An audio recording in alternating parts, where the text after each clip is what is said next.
Okay, hello, hello. Welcome back, everybody, to another episode of the Flying Cat Marketing Interview Series. Today, I have Steffen Hedebrandt from Dream Data, which is an attribution software to help us understand the ROI of marketing efforts that you do, basically. And today, we're going to talk about how to see ROI from content and SEO. Welcome, Steffen. How's it going? Thank you so much, Maeve. It's going pretty good. Summer's approaching, and I'm getting a kid soon, as I just told you before. So Yeah, really trying two to wrap up weeks. the work task as soon as I can. So are you working super long days to try to get everything done? No, I'm not. It's also summer, so things Yeah. are a little bit more slow than usually. But Yeah. just want to get that one extra task in there before I have to Yes. have to be out. How do you feel about your team taking over for you while you're away? Pretty good, but it's always there's this detail that I would have done different, and Yeah. I think that's Yeah. just you're always engaged as a partner of the company that you want to get the best out of every situation, and but it's also Definitely. sometimes you need to step away and do not try to micro manage everything. Exactly. Yeah, you step away and then you quickly find out what was broken that you could actually fix so that next time you just make your team more independent each time. Yeah, and like if you were to think about like leadership, if people are not behaving the way you want them to do when you're away, maybe it's because you didn't set everything up in the right place while you were there. Yeah, exactly. Well, good luck on your second child. I hope everything Yeah, goes thank you. amazingly. Hope you get a little bit of sleep. Yeah, Um, I'll just drink more coffee.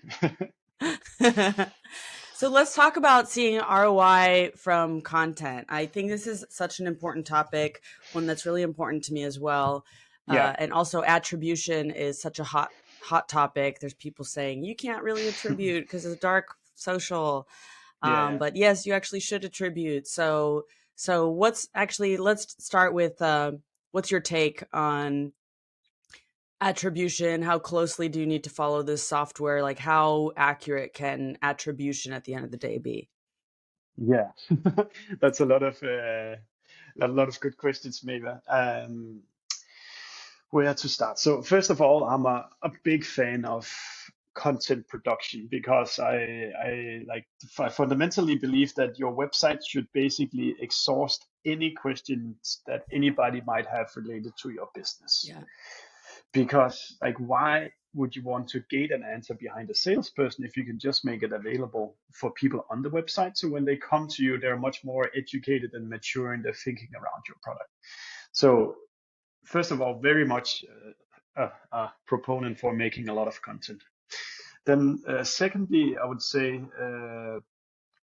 challenges I've faced myself in the past have been to set up big content production teams or like hire a lot of people to produce content, and there the question or the challenges sometimes comes from the organization when you have no proof besides organic traffic going up, and vanity stuff like Yeah. href ranks or something like that has improved, that it can be a little bit hard to defend to the CFO, to the CEO, Yeah. or whoever you report to, that it's we need to keep doing this.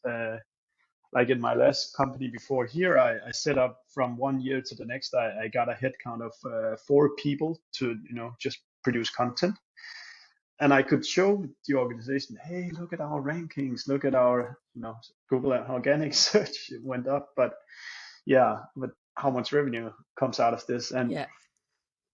then you start to think about, okay, what can I do to show that it's valuable? And I think first of all, it's impossible to like one to one describe the value of content because it's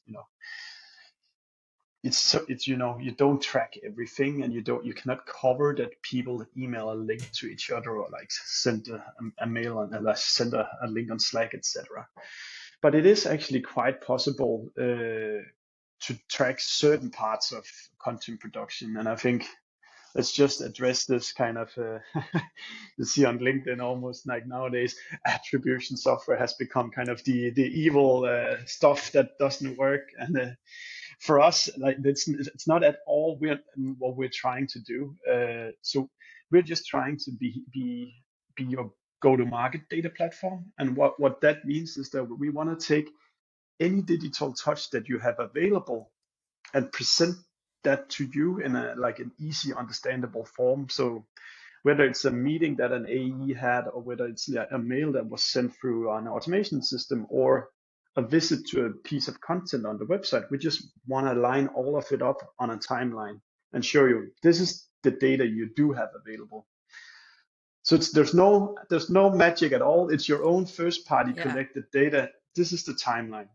And the problem right now that we are trying to solve for is that all of this it's stuck in silos and you have no clue what's going on. Yeah. Then you can, when you do have all those touches lined up, it's interesting to start looking at what pieces of content do people organically Google for, and then end up becoming either a sales pipeline or maybe at best, deals that you win. Mm-hmm. And then there's certain articles that consistently show up, or like URLs that people read and then go on to become sales pipeline. Now, we're not saying that we're capturing 100% of those visits and connected to revenue, but at least this is the statistical proof we have available for you, which should instruct you. It's probably a good idea to make more of this type of content, and this type of content rarely becomes a sales pipeline. So let's not spend our resources producing those. Yeah. Do you think so? I've found some I don't want to say backlash, but just what's the word I'm looking for? Just some push that when I'm trying to talk about attribution to clients, they want to see everything in Salesforce. So they want everything to work, and they want to be able to look at Salesforce and grab reports from that and just fully understand everything in there. What's the difference between the kind of attribution that comes from, marketing automation that plugs into Salesforce and something like an actual attribution software? Yeah, and again, so the CRM system, they typically have this original source challenge, because the CRM systems only track when you have a conversion. So that means that, at least for us, when we have a demo call booked, there's 4 sessions. The first session would typically be like a click on an ad, or like some organic search, or a referral from somewhere. Then the next time it would be maybe an organic Google, where they just hit the front page because they Googled the brand. Yeah. And then the third and the fourth visit would be now your URL sticks in the browser, so you just like start typing and then hit enter, and then come to your website. If they convert on the 4th visit inside the CRM system, they'll tell you this was a direct visit. And then all the effort you put into actually producing that journey is not regarded at all. Okay. So that means, it will say in the original source in the CRM, in the Salesforce, it will say direct. So you see all the activities and costs you had associated to actually producing that visit is not regarded. And that's when marketing starts to be, regarded as, just a cost and not something that actually starts a journey. I mean, if you look at, we put out some benchmarks a month ago or something like that, where we can see that the average account for us took, from all our customers, took 192 days from the first visit from the account to the deal was closed. So it's very long journeys that people need to go through, and the deals do not come out of nowhere. So you need to produce a lot of relevant content that can bring people to your website, that can initiate these journeys, and then with luck and skill, those visits then becomes MQLs, SQLs, and pipeline you win. How was this? Maybe. Yeah. That helps a lot understand, and also helps me build a business case for why Salesforce is not clear enough. And actually, they're like so dead set on finding a way to get it all from Salesforce, but it doesn't actually paint a clear picture. Yeah. Well, what we sometimes help clients do is that we, in Dream Data, we make the data available in a data warehouse for you, and then you can use what's called a reverse ETL tool, which is just, or some call it like last mile data. So you say, okay, from the Dream data warehouse, let's put a field underneath the original source field that says which source does Dream data say it comes from. So you can actually you can put the data back into the CRM system and get a more nuanced Interesting. approach to it. Can you walk me through? So I understand the difference between first touch and last touch. Can you walk me through the different other attribution? There's linear, there's W, there's some other one. I think actually the most important thing to say initially is that all of the models are gonna be wrong if it's built on a data set that is 5% of the complete journey. So anyway, like any model you'd apply, just if you only have like 5% of the journey available, it's gonna be wrong. So that is why for all these vendors out there, the most important thing is that they're able to actually handle all the touches that touch your accounts. And that is across 3, 4, 5 stakeholders, 192 days, 30 sessions, etc. You want to have all those touches into the timeline. And when you do have the timeline of these touches, that's when you start applying the attribution model. So as you said, obviously the first touch model is a model where you give 100% of, let's say you had a deal of $10,000, then you say it was the very first touch that brought in all those $10,000. And that's probably not true. The way I use these single touch models is that I use them to exaggerate certain things. So I'm as a B2B marketing leader, I'm interested in understanding how can I start more journeys that ends up becoming sales qualified pipeline deals. And the very first touch for me is typically the most important touch because that tells us something about where did we start the journeys. But yeah, so the standard rule-based models are kind of first touch, last touch, or linear. And linear then distributes the revenue evenly. So if there's 10 touches and you have $10,000, then you say each touch is $1,000 worth. Okay. Interesting. Yeah, because it's kind of hard to say which one made the most impact, right? Yeah, and at the end of the day, you're still guessing. And it's just a model you apply. But I think the way to go about it is to look switch between the different models to look at the truth from different perspectives before you make up an opinion about what's true and what's not true. It also depends like the use cases. So if I'm looking to understand which activities start journeys, then I do like a first touch model or maybe what's called a W-shaped model. If I'm looking to just say what are the things that move the ball across the line, that maybe it's a last touch model. So you should need to think about which model and is the use case that you're trying to go for. Do people do hybrid models, like they look at one and the other? Yeah. You should do all of the models at all times. Also if you think about content, you might do some. I'm sure you do that already, but you might do some content where you do it for what you would call top funnel or branding, where you take a very broad keyword and try to rank that. That keyword is never ever gonna look good in a last touch model because it's far away from the actual intent or purchase. You're just doing it to get your brand out there. So to understand, let's say that top funnel article, you would want to do like a model that appreciates the first part of the journey.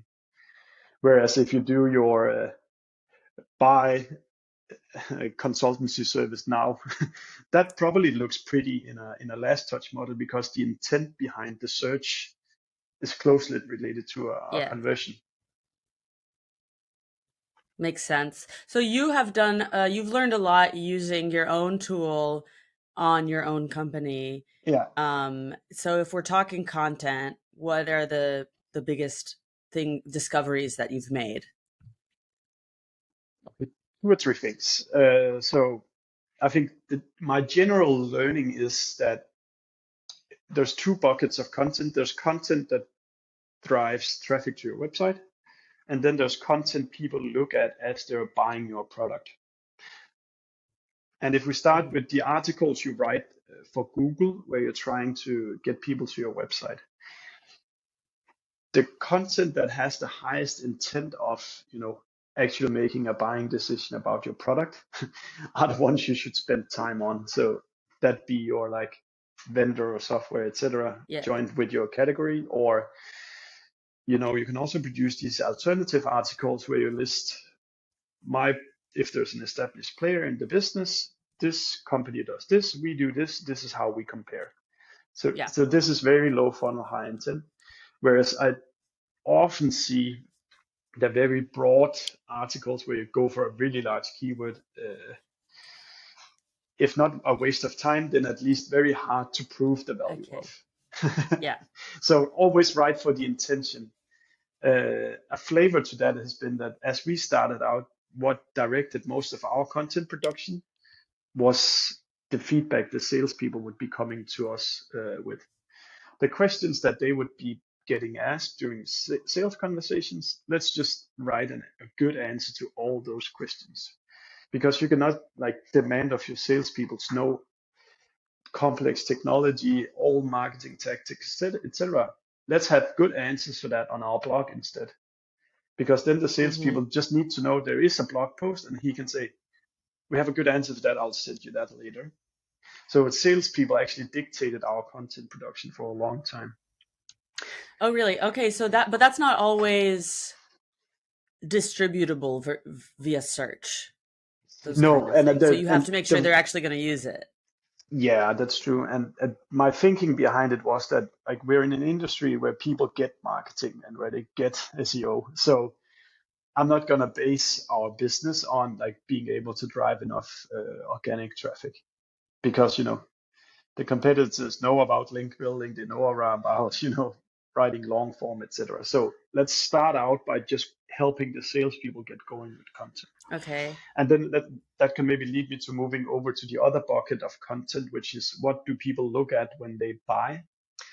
And maybe just to do an intro of why I'm saying this is that with Dream Data, we track every single session and every URL that any user looks at. And that we also have available on a company level. So we can say when an account is closed won, we can go back and look at all the URLs that was looked at all. And there, Okay.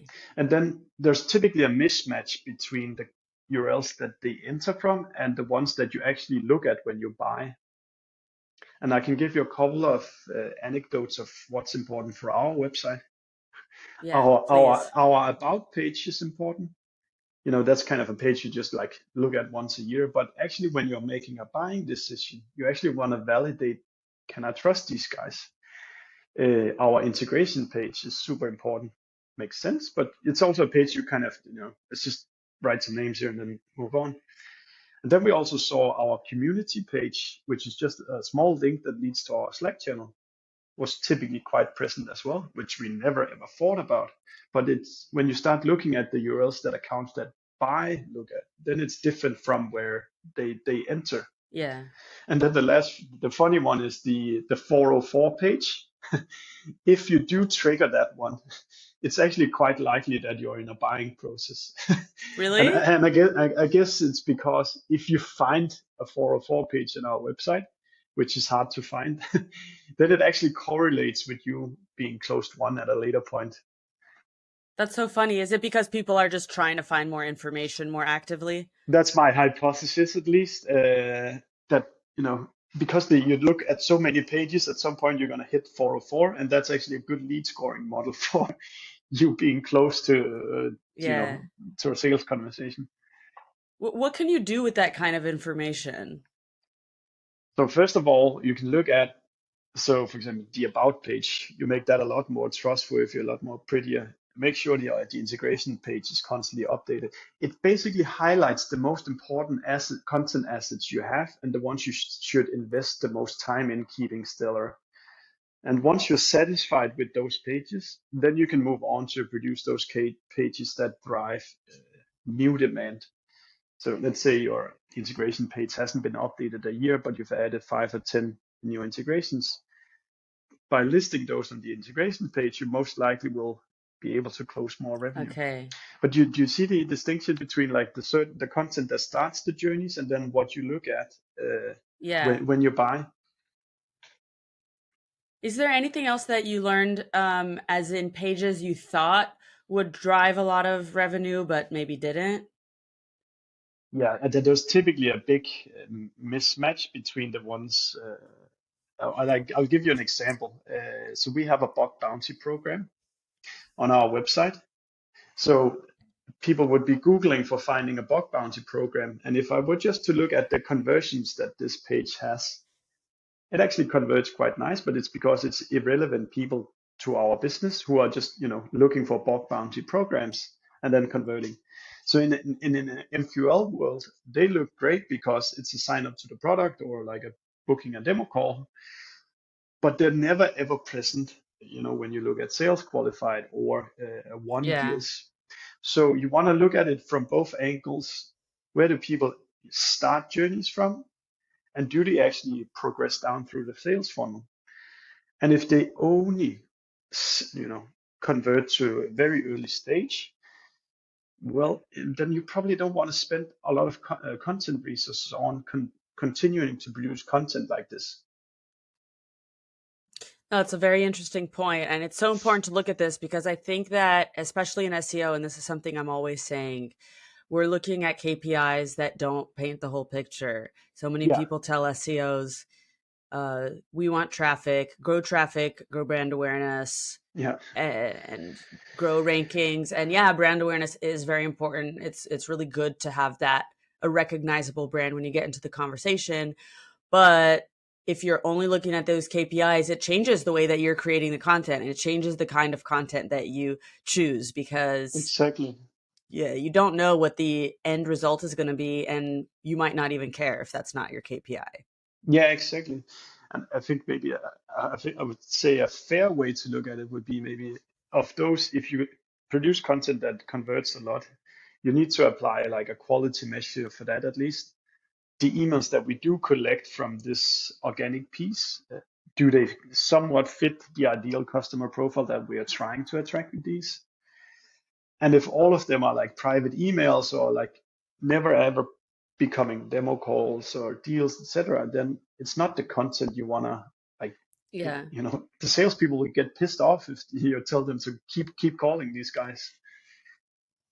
What do you do with that content then if you're just getting a bunch? I mean, do you get rid of it? Yeah, you're probably more the expert here, maybe, of whether you should do it or not. But you can say, in some sense, it doesn't hurt.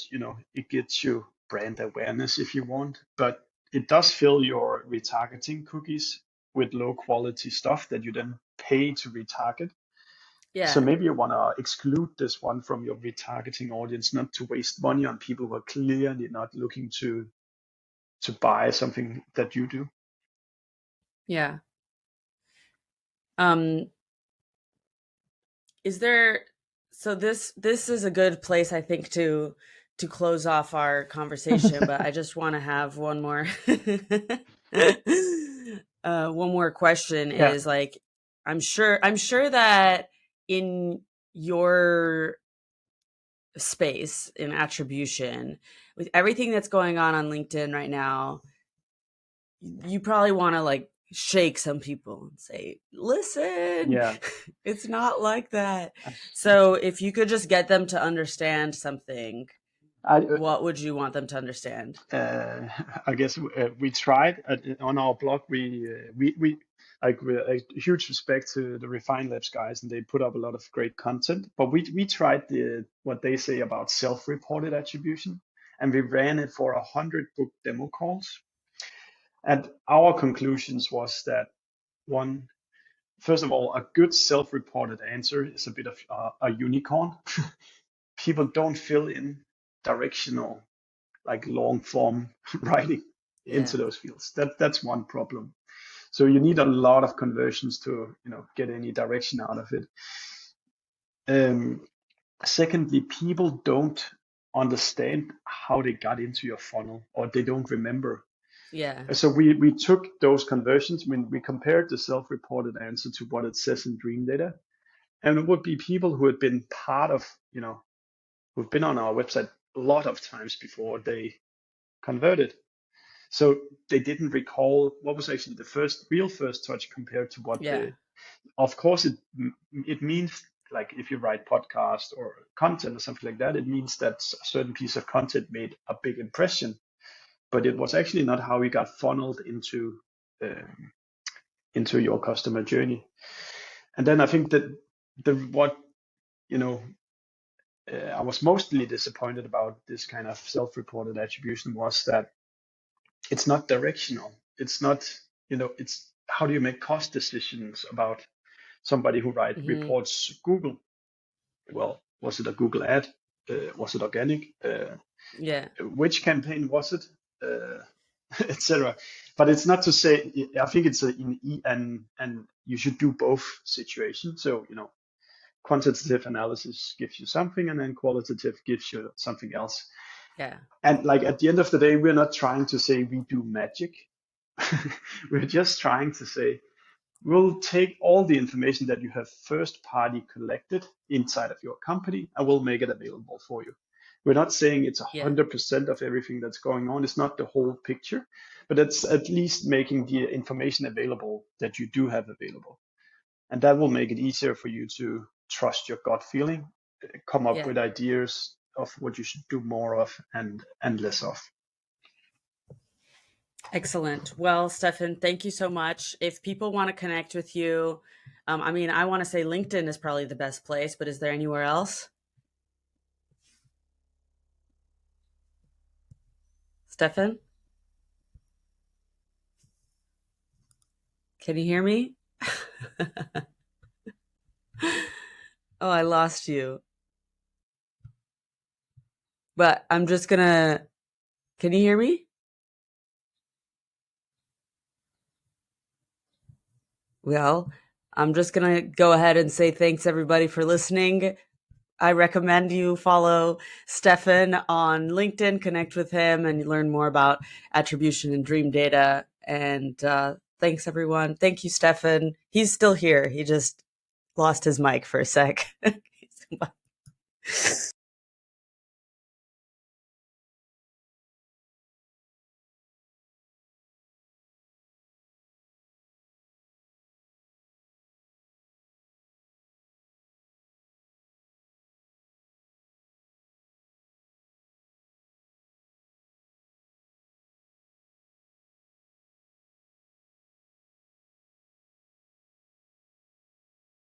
Because my phone got a call, and then that overtakes the recording, so I should remember to shut that off.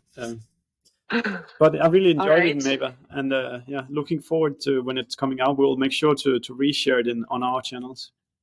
Sure, awesome. Thank you so much, and have a great time being a dad again. Yeah, enjoy your vacation as well, Mava. Thank you. Okay. Do. See you. See you soon. Bye-bye. Bye. Oops. Start. I'll just it says uploading here, so I'll just not do anything. I accidentally started recording.